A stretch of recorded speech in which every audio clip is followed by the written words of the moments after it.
Marcos, capítulo 4, versículo de número 35, diz assim: E naquele dia, sendo já tarde, disse-lhes: Passemos para o outro lado. E eles, deixando a multidão, o levaram consigo. Eu vou falar e você repete. E eles, deixando a multidão, levaram Jesus. Vou continuar. Assim como estava no barco, e havia também com ele outros barquinhos. E levantou-se grande temporal de vento, e subiam as ondas por cima do barco, de maneira que já se enchia. E onde ele estava, na polpa, diga assim, Jesus estava na polpa do barco. Continuando, dormindo sobre uma almofada. E despertaram-no, dizendo-lhe: Mestre, não se te dá que pereçamos? O Senhor não se importa que pereçamos? E ele, despertando, repreendeu o vento e disse ao mar: Cala-te, aquieta-te. E o vento se aquietou, e houve grande bonança.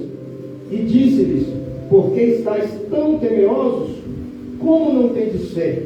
E sentiram um grande temor, e diziam uns aos outros: Mas quem é este que até o vento e o mar lhe obedecem? Feche sua Bíblia, feche os seus olhos e oremos. Meu Deus e meu Pai, nós agradecemos a Ti, porque até aqui a Tua mão, o Teu poder, a Tua graça tem nos sustentado, a Tua vida dentro de nós tem nos dado a capacidade de melhorar a cada dia como pessoa, de modo que nós não temos do que nos gloriar, a não ser da Tua graça, da Tua bondade, da Tua misericórdia e da Tua fidelidade em nosso favor. Agradecemos a Ti por tudo aquilo que o Senhor fez, por tudo aquilo que o Senhor tem feito, e por tudo aquilo que o Senhor prometeu e certamente fará, porque o Senhor é fiel. Pedimos que essa palavra nessa noite ela venha a ser revelada aos nossos corações, que possamos sair daqui melhores do que entramos, que o Senhor possa nos alimentar na nossa alma, que nós possamos ser alimentados de Cristo nessa noite, que nós possamos viver por Ele, assim como um carro se move pela gasolina, assim como uma pessoa normal se move pelo alimento, que nós possamos nos mover no mundo espiritual pela fé em Jesus, porque nele há segurança, nele há um porto seguro para todo aquele que nele crê. E nós somos daqueles que creem tanto no nome como na obra consumada do Senhor Jesus, e por isso nós declaramos e cremos que o Senhor fará. Agradecemos em nome do Pai, do Filho e do Espírito Santo de Deus. Se você crê nisso, diga amém. Amém, Jesus. O texto que nós acabamos de ler, eu quero tirar para você no mínimo 2 lições. Fala comigo assim, 2 lições. A primeira lição que nós aprendemos nesse texto está lá no versículo de número 35, aliás 36, que diz que os discípulos, deixando a multidão, eles levaram Jesus. Eles deixaram a multidão para trás e eles conseguiram, eles tiveram o privilégio de poder levar Jesus. A multidão ficou lá sem Jesus, a multidão ficou lá e eles levaram Jesus no barco deles. Por quê? Porque para você levar Jesus, para você ser abençoado por Jesus, não custa muito caro não. Para você ser tocado pela presença dele, para você ser salvo por Jesus, é algo que não tem preço para você. Mas para você poder ter o privilégio de ser alguém que vai ser usado por Deus como um canal de bênção para levar Jesus para as pessoas, para levar Jesus para a sua casa, para a sua família, para levar Jesus através da pregação, através do ensino, para levar Jesus através de um ministério que Deus pode confiar na sua mão. E quando eu falo ministério, eu não quero dizer você pegar um microfone na mão, porque toda pessoa que ela dá fruto no Evangelho, ela leva a palavra de Deus, ou seja, ela leva Jesus, ela está tendo um ministério. O ministério não é uma igreja assim, o ministério é toda pessoa que ministra Jesus. Então, se você deseja ser alguém usado por Deus para levar Jesus às pessoas, você precisa deixar para trás a multidão. Pastor, o que eu tenho que fazer? Você tem que tomar atitudes, você tem que ter uma postura, você tem que se mover de maneira que você não fique igualado com a multidão. Porque tem muito cristão que ele até gosta de ser abençoado por Jesus, ele até é salvo, ele até é uma pessoa que foi tocado pela presença de Jesus. E se você perguntar se ele pretende servir a Deus, ou seja, ele pretende levar Jesus a mais pessoas, ele quer. Mas quando você olha para a vida dele, você vê que não tem nada de diferente da multidão. Ele está junto com a multidão, tanto na maneira de pensar, como na maneira de agir. E Jesus deixa para você a mensagem seguinte: Se você quiser ir para o outro lado, se você quiser ir para um novo nível, se você quiser sair do nível de multidão, daquele povo que só é abençoado por Jesus, para ser um canal de bênção nas mãos de Jesus, para abençoar outras pessoas, levando a palavra, levando Jesus, levando o Evangelho, não só através da pregação, mas através da sua vida, você precisa deixar para trás a multidão. Você precisa tomar uma postura, uma decisão, uma resolução no seu coração, de não viver como a multidão. A multidão, ela ora. Se Jesus fala assim, vamos jejuar, a multidão jejua, porque ela obedece. Mas pessoas que vão levar Jesus, elas precisam decidir na mente delas, de vez em quando fazer um jejum por conta própria. A multidão, se Jesus falar assim, vamos levantar as mãos em direção à sua casa e vamos orar, a multidão vai obedecer, eles vão estender as mãos em direção à sua casa e vão orar. E eles vão orar porque Jesus chamou ali, eles vão orar. Se o pastor chamar, eles vão orar. Mas os discípulos, eles precisam, além de obedecer a Jesus, de orar quando ele mandar, que é estenda as mãos na sua casa, entra no seu quarto e fecha a porta e ora, eles têm a iniciativa de propor propósitos com Deus de oração que ninguém mandou. Por quê? Porque eles têm iniciativa. A multidão, ela ora quando manda, ela ora a oração básica, mas os discípulos de Jesus, que vão ser capacitados por Deus para levar Jesus para as pessoas, elas não oram só quando alguém chama, elas não jejuam só quando a igreja convoca, elas não participam só quando o pastor pede, elas têm a iniciativa de fazer, elas têm a iniciativa de se oferecer. Que é muito fácil um pastor pedir uma pessoa para fazer algo e ela fala, não, vou ajudar porque é obra de Deus. Mas ao encontrar pessoas que se oferecem para fazer, geralmente essa pessoa ela tem um coração para que no futuro Deus use ela como um discípulo que vai levar Jesus, que vai ser alguém que vai ser usado com poder e grande glória para que outros conheçam Jesus através da pregação, através do testemunho, através da maneira que aquela pessoa vive. E Deus com certeza vai entregar dons e talentos para essas pessoas que não vivem como a multidão, eles vivem de maneira diferenciada. Eles vivem como discípulos, eles andam uma segunda milha, eles fazem um pouco a mais daquilo que lhes foi pedido.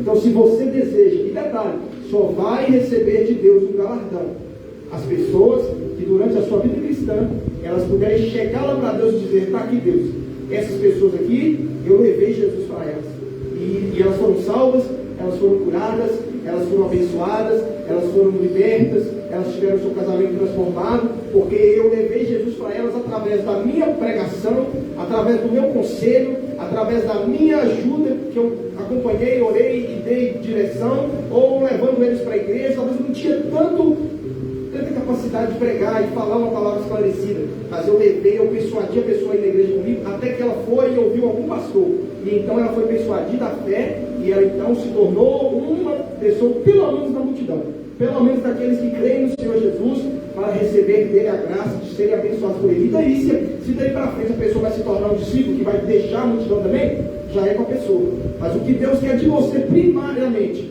é que você tenha o desejo no seu coração de não ser apenas só abençoado por Jesus. Você tem que desejar ser alguém que Jesus vai usar para abençoar outras pessoas. Ou seja, você vai ir nos lugares e você vai levar Jesus com você.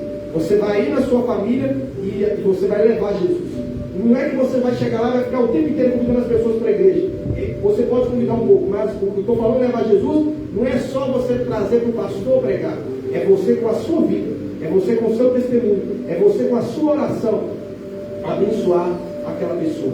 Então, se você precisa e deseja, você todos precisam, se você deseja para a sua vida esse propósito, que é vontade de Deus para todo mundo, saiba que Jesus já está te chamando para esse melhor de Jesus dizendo, já era tarde, e Jesus dizendo, passemos para o outro lado. O que ele está dizendo? Chega de ficar no meio da multidão. É bom, tem um tempo de multidão para a sua vida? Tem, mas chega uma hora que é hora de passar para o outro lado.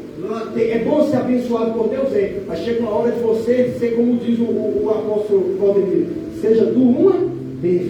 É bom você ser abençoado, mas o melhor ainda é você ser o canal que Deus vai usar para abençoar a outra vida. Quem está entendendo o que eu estou dizendo? Diga amém. Existe um tempo de você experimentar muitas bênçãos de Deus, e esse tempo nunca vai acabar, você vai estar sempre sendo abençoado por Deus. Mas existe um tempo em que Deus quer que você passe para o próximo nível, que você passe para o outro lado, que você seja agora alguém que não vai só ficar pedindo oração de cura, que você vai ser aquela pessoa que as pessoas vão dizer, olha, vai lá na casa do fulano, não precisa ir no pastor não, vai na casa do fulano, liga para o ciclano, toma aqui o número dele, liga para ela que ela ora. Ah, mas ela não é pastor não, mas ela ora, pode mandar mensagem que se ela orar, eu creio que já tem testemunhos, pode acreditar. Quem está entendendo o que eu estou dizendo, diga amém. Então você tem que desejar isso, de não ser a pessoa que vai sempre pedir a cura, embora você pode pedir sempre que você precisar, mas você precisa propor no seu coração o desejo de um dia você ser a pessoa que vai levar Jesus para um doente e ele vai ser curado na imposição das suas mãos. Quem está entendendo e deseja para a sua vida, diga glória a Deus. Mas isso só vai acontecer na sua e na minha vida quando você deixar a multidão, quando você tiver uma postura de alguém que tem compromisso com Jesus, tanto com você, com ele, como nas práticas espirituais. A multidão, ela lê a Bíblia no telão, mas os discípulos, eles leem a Bíblia em casa, sem ninguém mandar, sem ninguém chamar, sem ninguém fazer um propósito. Muitos igrejas adultos fazem um propósito, todo mundo lê a Bíblia junto, aí vamos ler o livro tal até o final do mês, aí a pessoa vai, é bom, mas o discípulo de Jesus, ele tem que ter na mente dele, eu leio a Bíblia. Se o pastor não falar propósito nenhum, eu vou ler a Bíblia, um capítulo por dia, 15 minutos por dia, meia hora por dia, eu leio. Eu não espero me chamar, eu já estou querendo aprender acerca de Jesus. Eu não sou como a multidão que participa de um propósito de ler a Bíblia quando chama. Eu sou daqueles que, se ninguém chamar, no final do ano perguntar, eu já terei lido muitos versículos. Se Jesus chama, se a igreja chama para orar, eu vou orar e de lá. Mas se não chamar, o ano vai terminar e eu vou poder dizer e apresentar para Deus, não para as pessoas, que jejuei tantos dias e Deus não me esperou que eu contasse com as pessoas. Eu sou alguém dos discípulos, não da multidão. Quem está entendendo, diga glória a Deus. A multidão, ela ajuda quando que sobra, mas o discípulo, ele separa para Deus a primeira parte e não tem conversa, não é se sobrar, não é se estiver apertado, não. Deus é honrado com a primeira parte. E pode ser que ele entregue depois de já ter gastado, mas ele separa, ele tem aquele compromisso, ele tem aquele zelo na parte financeira. Talvez você tenha uma atitude de discípulo numa área, mas na outra você não tem. E o desejo de Deus para você é que você possa entregar para Deus todas as áreas da sua vida. Maria, quando o vinho acabou, ela falou para aquele servente: fazei tudo o que o mestre vos disser. Então você precisa desejar que a sua vida esteja irrepreensível diante de Deus, como um discípulo e não como multidão. E quando Deus for percebendo que o seu coração for se moldando nesse sentido, Ele vai começar a liberar graça sobre a sua vida. Para quê? Para que você possa fazer uma das coisas mais nobres e privilegiadas que uma pessoa pode ter o direito de fazer, que é o quê? Levar Jesus. Você vai perceber que você parou de ser apenas uma pessoa abençoada, vai continuar sendo abençoado, mas você vai ser um canal de bênção, você vai ser um canal de salvação, você vai ser um canal que as pessoas vão pedir oração, você vai ser a pessoa que eles vão pedir um direcionamento. Por quê? Porque eles acreditam que você é capaz de levar Jesus, porque você não é da multidão. Ninguém está pedindo oração para alguém da multidão, eles pedem oração para alguém que é de Jesus e que essa experiência da pessoa, ela é visível. Então eu quero profetizar na sua vida que você vai ser alguém conhecido por ser um servo de Deus. Eu quero profetizar na sua vida que você não vai ser conhecido por causa do time que você torce. Eu quero profetizar na sua vida que você não vai ser conhecido por causa do partido que você vota. Eu quero profetizar na sua vida que você não vai ser uma pessoa que a sua marca registrada é que você é assim, é rico, é pobre, é isso, é aquilo, é da escola. Não, a sua marca registrada vai ser que você é alguém que leva Jesus. Se você quer e deseja isso para a sua vida, bata palmas e glorifica o nome do Senhor Jesus. Amém? Então esse é o primeiro ponto. Falei que ia falar quantos pontos? 2. Então, só recapitulando para você entender esse primeiro ponto. Quer levar Jesus? Você já tem Jesus. Você quer levar? Não viva como a multidão. Seja acima da média. Não ore como a multidão. Igual eu orava quando era pequeno. Gila, guarda meu bom amiguinho, né? Sempre é bom caminho. Quem meu nessa oração? Eu orava. Se você quer ser discípulo de Jesus, não dá para fazer só essa oração, não. Se você quer ser um discípulo de Jesus, não dá só para fechar sua porta e falar: Pai nosso que está no céu, e chegar, amém. Pronto, acabou? É bom, Jesus me mandou, foi. Mas se sua vida de oração se resume a orar o Pai Nosso, também você não será um discípulo. Você precisa ter algo de oração. Você precisa orar pelas pessoas. Você tem que parar de orar só pelas suas necessidades, passar a orar pelas necessidades das pessoas, intercedendo para que Deus possa trazer salvação, que Deus possa trazer cura, que Deus possa te encher do Espírito Santo. Não orar apenas para Deus prover dinheiro para pagar boleto, embora hoje em dia é necessário, porque os boletos não param de chegar, não. Já reparou, irmão? Depois que começa a chegar o boleto, ele nunca mais para. Nunca mais para. Só chega mais ou mantém aquele nível. Então, para de pedir a Deus só para prover. Comece para prover para você. Comece a orar para Deus prover na vida de outras pessoas. Para de pedir a Deus só pela sua vida sentimental. Comece a orar pela vida sentimental das pessoas. E com isso, o seu coração vai sendo transformado do coração de um discípulo. Agora, o coração de um discípulo, ele é coletivo. O coração da multidão, ele é individual. Jesus disse, o homem da multidão disse, Jesus, a minha filha está doente, vai lá curar. Jesus, vou lá curar. A mim, o meu filho morreu. Jesus vai lá e cura. Você pode perceber que a oração é sempre, quando é multidão, é sempre minha. Mas como que Jesus ensina a orar? O Pai é nosso, o pão é nosso, o pecado que tem que perdoar é o nosso. O pão que nós queremos que Ele dê é o pão nosso cada dia. Nunca é uma mentalidade de pedir só para mim, nunca é uma mentalidade de Deus só me abençoar. Eu quero que as outras pessoas também, elas sejam abençoadas. O segundo ponto que você precisa, que eu quero falar com você nessa noite, para nós caminharmos aqui para o final, é que no meio da tempestade, Jesus estava na polpa do barco. Diga assim, no meio da tempestade, Jesus estava na polpa do barco. O barco, ele tem três partes. O barco daquele pessoal naquela época.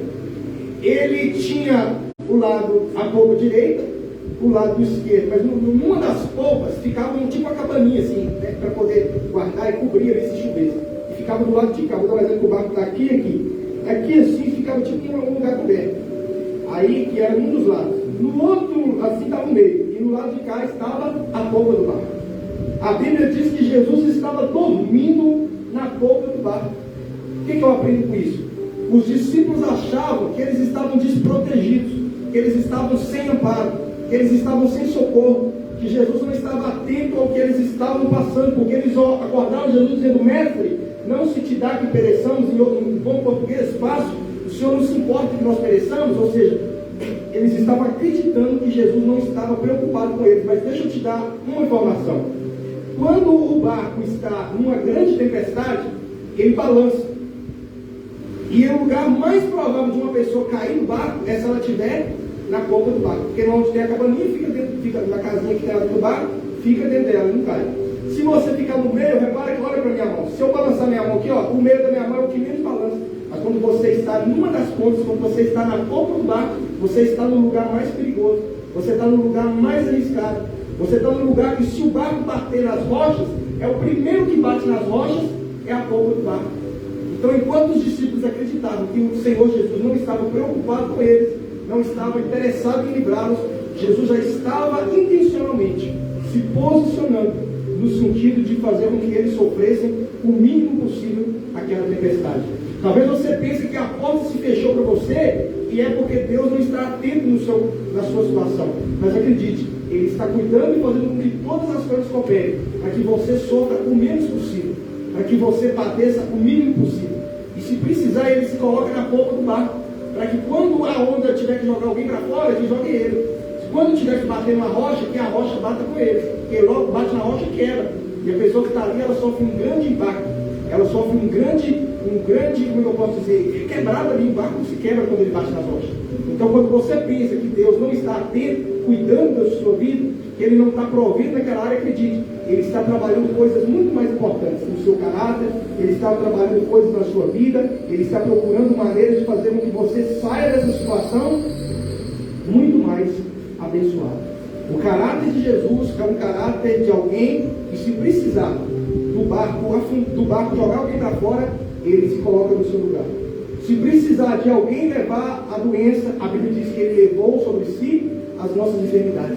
Se precisar de levar a maldição pela vida de pecado, porque a lógica é essa: quem vive no pecado, maldição para ele. Quem vive na obediência a Deus, bênção. O que Jesus fez? Ele viveu na obediência. Então, para ele tinha bênção. Nós vivemos pecando. A Bíblia diz que todos pecaram, destituídos foram da glória de Deus. Então, para nós tem o quê? Diga assim, maldição. Mas Jesus, Ele vai e se coloca no nosso lugar. Vamos supor que a maldição é bater as rochas ali no barco. Jesus, Ele tira você e coloca você no lugar seguro, que é no meio do barco. É no lugar onde você fica seguro, onde você fica em paz, onde você vai descer um pouquinho, vai ter alguma luta, vai ter tribulação, a vida cristã vai ter. Mas acredite, a parte mais difícil, as pedradas maiores, a luta maior com o diabo, pastor, o diabo está se levantando contra a minha vida. Você não sabe a luta que Jesus passou com o diabo. Ah, pastor, eu sinto que a vida, o diabo está me atacando com enfermidade. Você não sabe que Jesus teve que receber na cruz de 9 da manhã até 3 da tarde. Você sabe o que é você ser pregado de 9 da manhã às 3 da tarde? Talvez a gente não para para pensar, pregou, morreu. Não, pregou 9 da manhã, o pé e a mão, ficou até 3 da tarde, só 3 da tarde furou a balança, e então ele entregou seu espírito e morreu.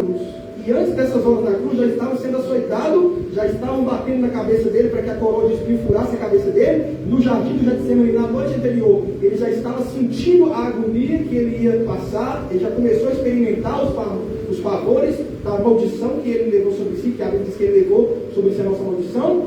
Então, se Jesus não tivesse esse coração, o que ele podia fazer? Você plantou, agora você vai colher. O salário do pecado é a morte, então vai lá e morre. Eu obedeci, eu vou viver. Você desobedeceu, você vai morrer. Mas o coração de Jesus é o quê? Você desobedeceu, eu obedeci. Mas porque eu te amo com um amor incondicional, eu vou morrer no seu lugar. Você é que está nesse barco aí. E o barco vai vir tempestade. Eu vou para a polpa do barco, porque lá a maldição é maior, a batida da pedra é maior, o movimento de jogar alguém para fora do barco é maior. Eu prefiro você seguro no meio do barco e eu correndo o risco de ser lançado para fora, correndo o risco de ser atingido pela pedra, correndo o risco ali de ter vários problemas. E detalhe, Jesus estava dormindo, ele não estava lá assim, olha, eu vou ficar no lugar mais seguro, mais perigoso do barco, mas deixa eu usar aqui o meu superpoder de filho de Deus, segurar de um lado, segurar do outro. A Bíblia diz que ele estava dormindo. O que eu aprendo com isso? Que Jesus, ele sofre, ele se coloca numa posição de vulnerável. O que é vulnerável? Alguém que pode sofrer. Não é que talvez vai sofrer. Ele escolheu sofrer. Ele não foi preso, Jesus tentou fugir, uma hora lá mandaram e não conseguiu fugir. Não, a Bíblia diz que ele se entregou. Então ele não sofreu porque pegaram ele à força. A Bíblia diz que quando os soldados apareceram, ele se entregou. Quando os soldados apareceram para prender, os discípulos fugiram. Mas Jesus permaneceu no mesmo lugar. Quando mandaram algemados dele, ele estendeu a lutar. Já viu aqueles bandidos que vai prender e o bandido fica fazendo força, é por isso que tem que bater, tem que chutar, tem que usar 2 policiais. Eu até gosto quando posto uns vídeos aqui na internet e o policial do bandido e o policial pega o bandido e domina ele. É até bonito de ver. Mas com Jesus não foi uma cena dessa não. Foi assim, ó, você está preso. Está aqui as 2 mãos.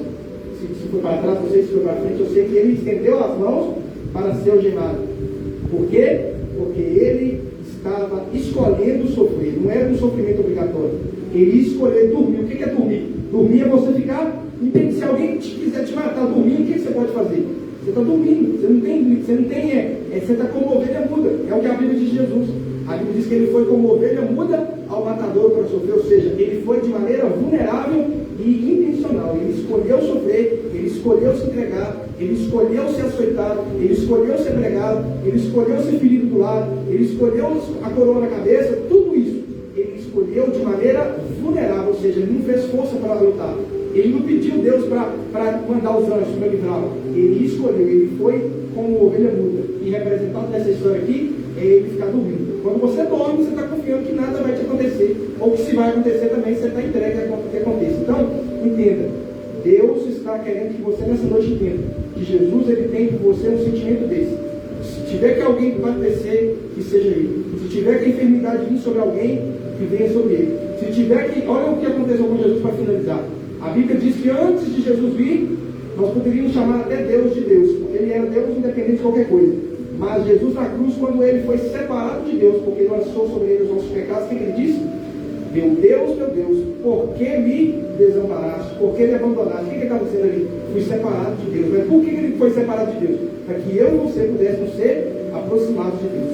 Então você perceba que para você ser aproximado de Deus, Jesus aceitou por um pouco de tempo ele ser afastado de Deus. Quando ele morreu lá no mundo espiritual, permanece a justiça. Como ele não tinha pecado, Deus o ressuscitou dos mortos. Um sinal de que Jesus era verdadeiramente o Filho de Deus, aceito com a sua vida de obediência, é que Deus o ressuscitou dos mortos para dizer para o diabo e para você que ele era completamente inocente. E ele só morreu, ele só sofreu porque ele quis sofrer. Para que você pudesse ter, entre muitas coisas, a vida eterna. Então eu quero convidar você nessa noite a orar, pedindo a Deus que Ele te ilumine para você ver em Jesus uma pessoa mais especial. Não veja Jesus assim como mais um Deus que tem em qualquer religião, não. Porque os outros deuses pedem para você entrar na frente dele, para livrá-lo da morte, para segurá-lo, para cuidar, para limpar. Jesus não, Ele é que te limpa, Ele é que te purifica, Ele é que te sustenta se você cair, Ele é que vai na frente para morrer se alguém tiver que morrer. Então você precisa ter Jesus em autoestima, você precisa ter Jesus como alguém digno da sua admiração e do seu reconhecimento. Quando você tiver essa admiração, não vai precisar ficar te dizendo se é pecado ou não é pecado, beber isso e aquilo. O seu temor de Deus vai te fazer muita coisa e vai te impedir de fazer muita coisa. Não porque foi mandado, mas porque o temor de Deus não vai precisar falar com você que será para o inferno. Você vai parar de fazer porque você vai pensar, poxa, Jesus, eu fiquei no meio do barco, ele foi para a polpa voluntariamente, nunca ficou dormindo. Então esse Jesus, ele é demais, eu preciso buscar mais, eu preciso me comprometer mais. Nossa, eu poderia ter sofrido nas pedras, ele foi e deitou no lugar onde a pedra bate. Então esse Jesus precisa ser respeitado com mais admiração do que os deuses das outras religiões. Porque é normal um Deus falar que você deve morrer por ele. Mas a única religião que o Deus morre por você é Jesus. Então, se você tem nele nessa fé, eu quero te convidar agora a ficar de joelho no seu lugar. Se você puder, fica de joelho no seu lugar. Se você não puder ficar de joelho, fica de pé, ou assentado, mas de preferência ajoelhado. Olá, eu sou o pastor Richão e você acabou de assistir mais uma de nossas mensagens. Se você se sentiu poderosamente abençoado por essa palavra, eu quero convidar você a se inscrever no nosso canal, que você possa estar deixando o seu like, que você possa compartilhar essa palavra com mais pessoas. Eu quero também convidar você para se conectar comigo por meio do WhatsApp. Eu vou adicionar você a uma lista de transmissão e então você receberá todas as nossas palavras já prontas, editadas, somente a parte da pregação, para que você seja poderosamente abençoado. Então, entre em contato comigo pelo número de WhatsApp que está aqui na descrição desse vídeo. E se você também desejar abençoar financeiramente esta obra, você pode entrar em contato comigo pelo WhatsApp e me pedir as informações para que você possa financeiramente abençoar essa obra e também ser abençoado. Eu quero agradecer pela sua audiência, pela sua participação. Que Deus abençoe a sua vida, a sua casa e toda a sua família.